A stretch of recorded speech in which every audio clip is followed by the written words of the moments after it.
Hi there, it's Bill with Smart Trades, and it's June 24th around 12:40 Pacific time, coming into the close. And I just want to do a little bit of a review here of the counts on the S&P, the Dow, and the Nasdaq.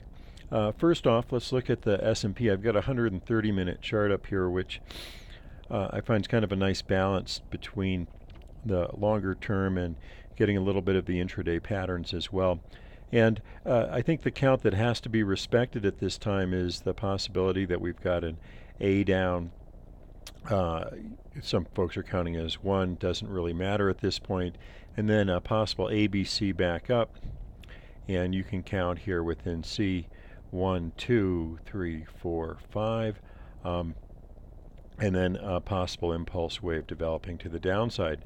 1, we should get a bounce at some point back to 2, and from there another major leg down. One thing to look at here is the area that has been kind of the major pivot for this market, and that comes in around the 1105 area up to perhaps maybe 1115 or so. And again, this has sort of been the pivot. It's been the pivot for the closing lows and then the closing highs. And 1105 is probably the area to look for. Also, the previous fourth wave, which probably best calculates around that 1100 area. So that's an area to watch for if indeed we get a bounce later this week or early next week.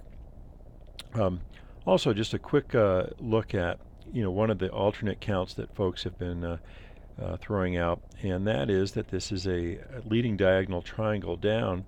And one of the problems with that count, again, to my way of thinking, is that we're failing to get to the lower end of the trend line. In fact, if you'll notice, we don't even make a new low on what this leg here, which would be the fifth leg of the diagonal triangle. Now, some folks say, well, let's look at the closing data. If you look at the closing data, you actually don't have a diagonal type pattern at all. In fact, it's a bit of an expanding pattern. So, it's not the whole idea of a diagonal is eliminated pretty much if you look at closing data. So it's not to say that that's an impossible count. It looks a little more right on the Dow and the Russell, but it doesn't look right to my way of thinking on the S&P. Now, one other possibility, assuming that this is a B wave here, is let's look at alternate counts, because B waves are notoriously complicated and unpredictable. And let's eliminate our little 1, 2. And just relabel this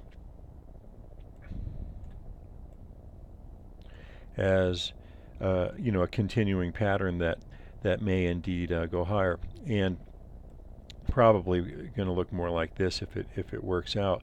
And again, we just connected these two highs here, put in a parallel trend line, and there's a gap down here. Hard to see on the S&P. I think it shows up better on the spiders because of the calculation problems on the S&P. Those calculation problems, just by the way, are something to consider if you are doing intraday counts on either the Dow or the S&P cash, because they don't correctly show the opening of most stocks. They use unchanged issues to calculate the opening, and as such don't properly reflect gaps and sometimes the extremes of the high or low of the day. And on that note, let's go ahead and bring up the spiders. And you can see here that gap is much more pronounced, as is the low of the day off of that gap. Anyway, here's that same pattern. And again, the possible scenario is that this correction is going to continue and perhaps go back up and test this gap, which I'm calling the secret gap because you really can't see it on the S&P and the Dow. So we'll see how it plays out. We certainly could bounce back up there. We need to hold soon, though, if we're going to do so. And again, my favorite count at this point is, at least the one to work with, is the fact that we've already peaked. Let's look at the Nasdaq cash. And here we go again with that ABC rally, possible completion. In the case of the Nasdaq, we basically have filled that gap. Um, so again, definitely a possibility that we're going to go down sharply. We probably are going to bounce a bit. That focal point is a little bit different on the Nasdaq, and the bounce might take us back into that 1900 area, if indeed we get a bounce. Let's see what happens. And finally, here's the Dow.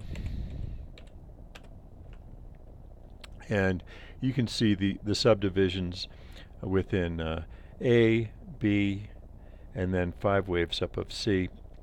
And again, I think the main thing here when you're counting wave structure is not to get too caught up in the details, rather to look at form. I mean, basically, what Elliott Wave is a catalog of fractal forms rather than looking at extreme detail within those patterns. And the bottom line is that this rally, whether it's a triple zigzag or 5 waves up or whatever, it's impulsive in nature, and it also fits Fibonacci-wise in relation to wave A.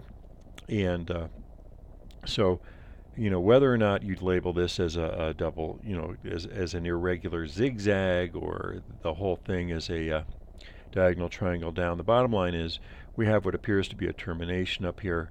We have an impulse type leg down. So let's look for that rally back up, and let's look here on the Dow. You're looking at approximately the 10,380 level. That's also the top of that previous fourth wave. More or less, the actual high of that is 10,367. So that area between, say, 10,370 and 10,400 would be an area to watch for a bounce in the Dow. Again, assuming that we do indeed get one. That's about it for now. Hope you're having a good one, and talk to you soon.